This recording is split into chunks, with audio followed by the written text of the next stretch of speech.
Okay, hi. So today we're going to talk about all the books I read in July. Just to start off, just with a quick update. So I bought a house in the past week. I closed on a house. So I am going to be doing a bit of work around it before we move in. And so we're going to be doing work, we're going to be moving in, we're going to be, it's just a lot. Like, for anyone who's bought a house before, you know, there's a lot of pieces that need to, fit in together. So, needless to say, something else is going to have to get removed from the activities I do on the day-to-day. And I don't really know what that's going to look like yet. So I just might be posting less, I might be reading less. I don't really know. I'm just playing it by ear and kind of seeing how things go. I'm not trying to plan too much, but I just wanted to let you know because I'm definitely, if there's one thing I know for sure, it means I'm going to be watching a lot less booktube and booktube channels, and a lot of the people that I talk to and that watch also have booktube channels. So that is where I will be if I am not in your comment section.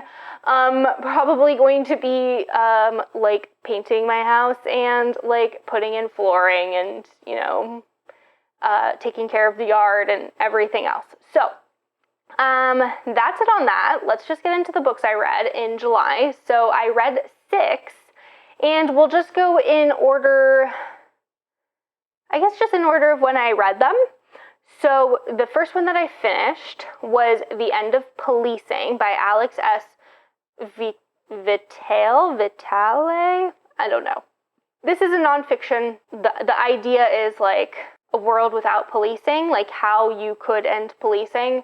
But that's not most of the content, because you kind of have to bring your readers up to speed on how policing came into effect. What were the avenues that brought policing into society and culture, and how they were funded and what they're used for, and all of that type of stuff.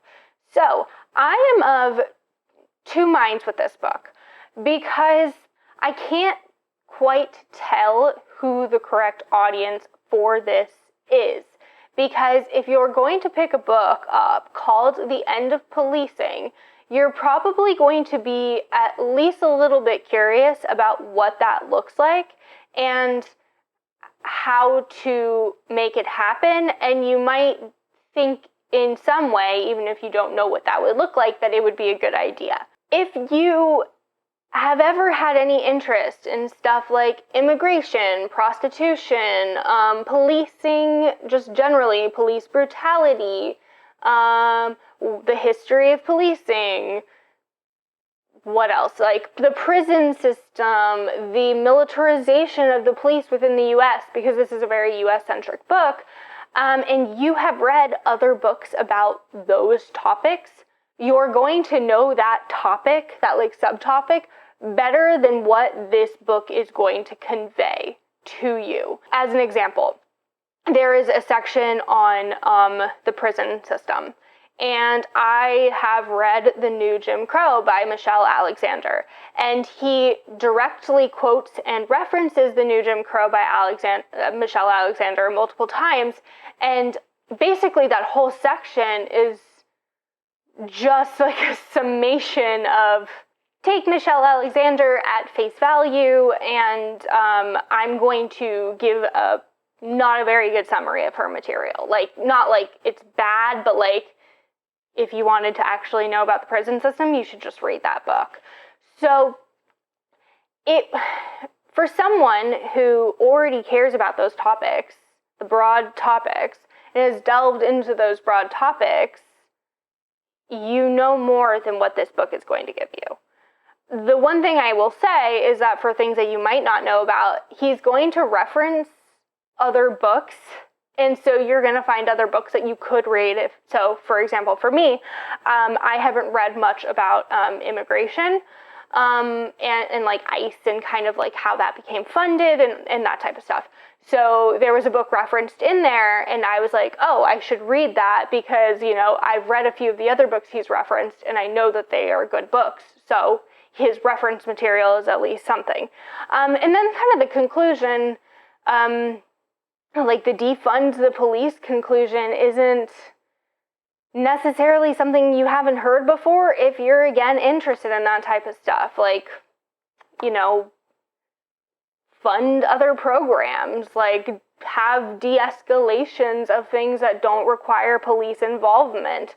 Have it be kind of like a mental health station in the same way that you have a fire station. And when there's a fire, the fire station shows up, does their job, and the police are there just to keep everything in check. It wasn't saying anything super profound, unless you've never read anything like that before. So I don't know. I don't know who I would necessarily recommend that book to unless you're like looking for a refresher, or looking for other reference material to read that he talks about there. The next book I finished in the month was Little Women. I read this with Gina at Gina Stainer Books, and man, Gina and I have not had a good buddy read book yet. The experience has been great, but it's more like we're commiserating with each other, as opposed to just like actually reading a book we enjoy. So needless to say, I really, truly actually hated Little Women. You know, it's kind of interesting reading classics because they weren't something I was interested in diving into at all. As I've kind of like started my channel and kind of ended up in like the niche of booktube where people do tend to read more classics, I've had more of an interest in doing so. But there's a fine line for me of like accepting the isms in a book, like sexism, racism, xenophobia, homophobia, the isms and obias. Accepting those because they're going to be present, and like still being able to appreciate the piece of literature, it's a hard thing for me because, you know, I can understand that it's like a different context and a different time, but sometimes it really bothers me and sometimes it doesn't. And I think I know when it really bothers me, and that is when the plot cannot exist without the ism or obia. So you cannot have Little Women without the sexism. You cannot divorce them because the sexism is the plot. Like there isn't really much of a plot except for teaching women how to be good wives.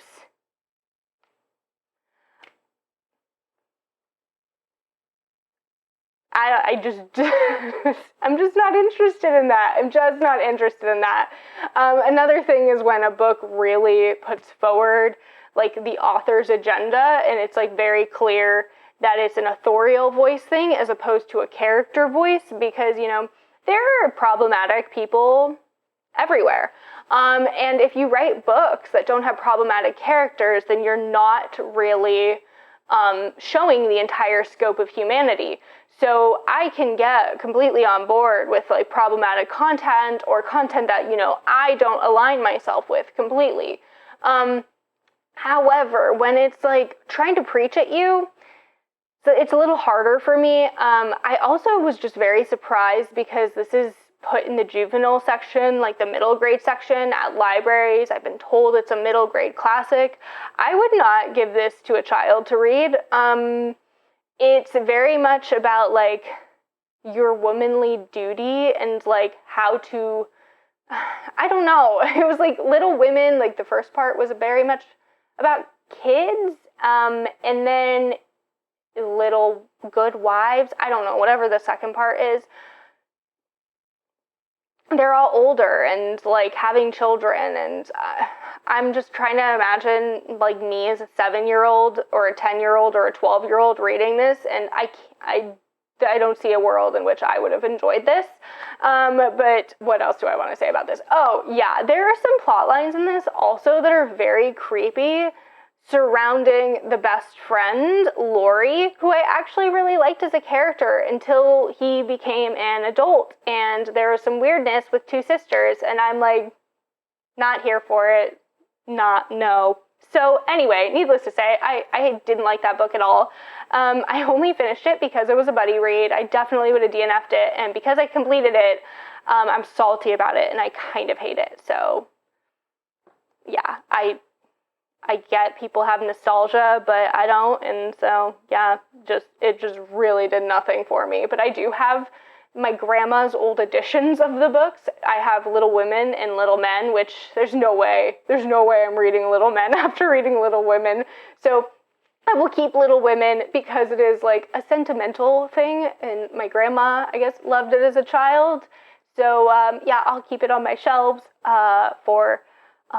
to keep, like, you know, part of her on my shelves, but I don't ever see myself going back to that book.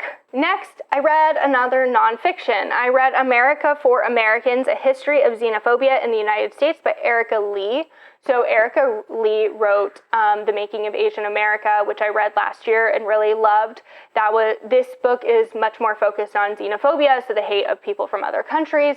And when you look at the history of the United States and xenophobia, it is kind of an interesting topic because basically everyone who lives here, besides, you know, indigenous people to the Americas, are from other countries and nations originally. So this talks a lot about appropriating indigenous identity, and so to the point where at times in United States history, white Americans, colonizers, settlers, co-opted the term Native American, calling themselves natives. Many xenophobic groups would use indigenous language, call themselves chiefs, and just like co-opt a culture and appropriate a culture. Which is why when there are those people who go, well, that was hundreds of years ago, and it's like, well, yeah, but it has really insidious beginnings and endings. So, you know, it's not just we're using someone as a mascot or a group of people as a mascot. I can't with those people. But anyway, not the point of the book. It just it kind of talked about xenophobia through time, kind of like the integration of different groups of people into whiteness.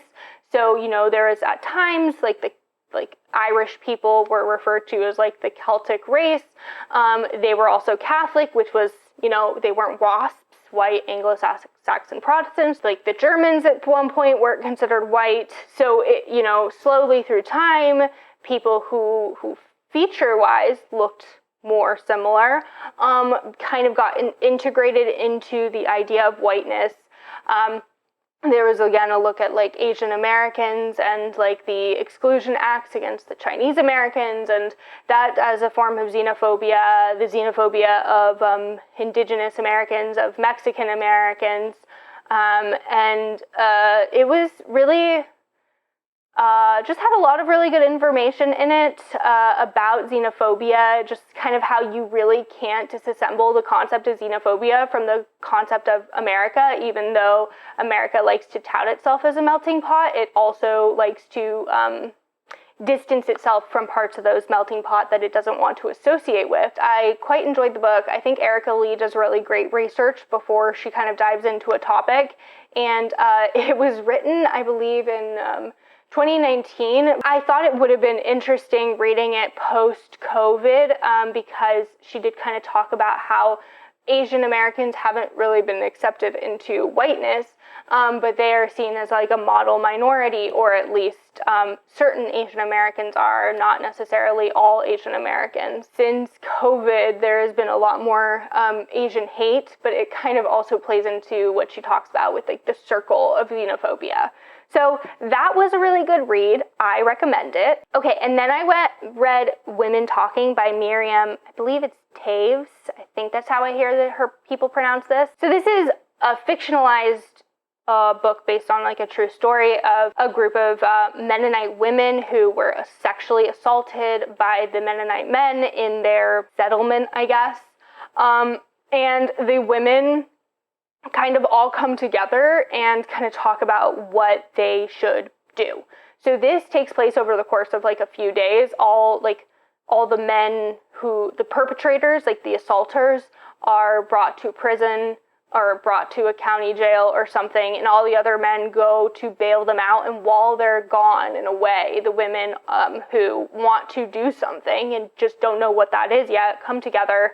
And it's kind of told through the perspective of a young man who has a complicated relationship with the community, because he was, like, I guess, exiled as a child with his family for reasons, and none of the women are allowed to read, so he is the one writing everyone's thoughts down. It's called Women Talking. It is literally a bunch of women talking and kind of talking through what they should do. And there's two main families of women and the dynamics between them. And I mean, it's short, so there's not too much to say about it.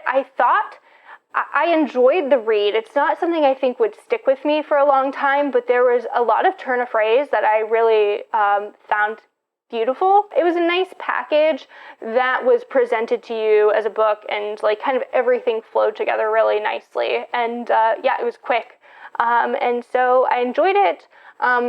It's not something I think will stick with me for a long time, but I do recommend it if it is on your reading list. So the next one I read was The Lost Apothecary by Sarah Penner. And this was a split timeline. It's split between contemporary time and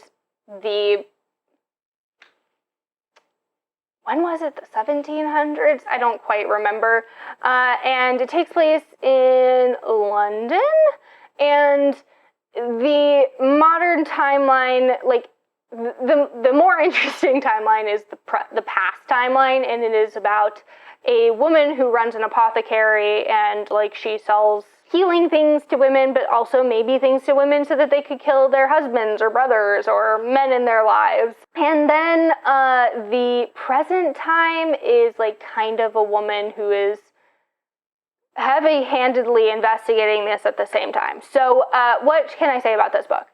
You could have cut the contemporary timeline and you would have just had a better book. The contemporary timeline was honestly atrocious. That character sucked.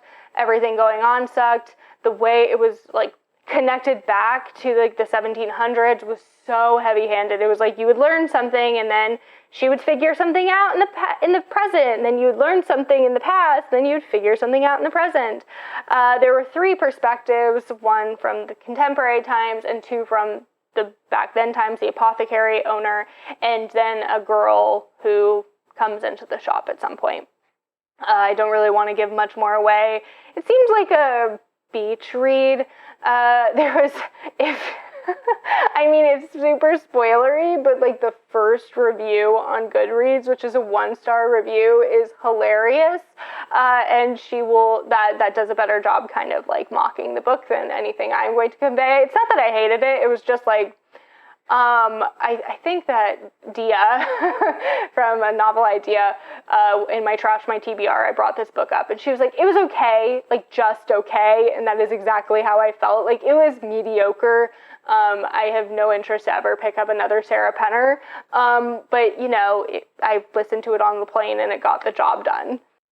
Okay, and the last book I finished in the month of July was Assassin's Apprentice by Robin Hobb. So I am buddy reading this with Mariana and Mariana Moss Books, and wow, I really loved this. So I don't want to get too much into plot, but it is the first book in the Farseer trilogy, which is the first series in the realm of the Elderling, which is like a 16-book series, high fantasy series. It kind of has like a ye old English setting, and there's some magic, and you're following a bastard, and and kind of like him growing up. What I think Robin Hobb does really well is kind of move through time, so you see about maybe like a decade of life in this book, and she does a really good job of kind of like seamlessly, like sometimes you go to the next chapter and years have gone past. Sometimes it's a paragraph and years have gone past. It felt very like, it flowed very nicely. She kind of brought you into important moments for Fitz, your main character. And I think another really good thing she does is a good balance of explanation, description, and like actual dialogue and things going on. I think that for people who want something a bit more straight to the point in their fantasy, it's gonna feel like she's describing a lot, but it's not like, you know, there's the Brandon Sanderson level where he's like just putting words on a page to get the point of the book to you, and then there's like I guess from the authors I've read, there's like the George R.R. Martin level where he's fucking describing everything. Like everything gets described. She lands like somewhere in the middle. I would put Tolkien kind of a little bit farther over. He's a lot more descriptive, but I think that she balances that nicely. She gets a scene conveyed to you, but she also kind of puts dialogue forward. But it is very slow moving. It's very relationship focused, and that is another thing. It's character driven, but it's really relationship driven. There's a lot of one-on-one moments between Fitz and other characters in his life, and you get to see relationships develop between people. Relationships get better, relationships sour, relationships not really go anywhere, and like it kind of gets you feeling for Fitz more than just like knowing him and who he is. It's kind of like how he conveys and expresses himself to the world around him and how he's received by people. There's also like a little bit of magic at play, which I think will kind of open itself up a lot more in future books. But I had a feeling I would really like this book. I did. I really enjoyed it. It's just kind of like a perfect kind of fantasy for me. I love action-packed stuff, but I like kind of this softer fantasy setting. But then the end, a lot went down.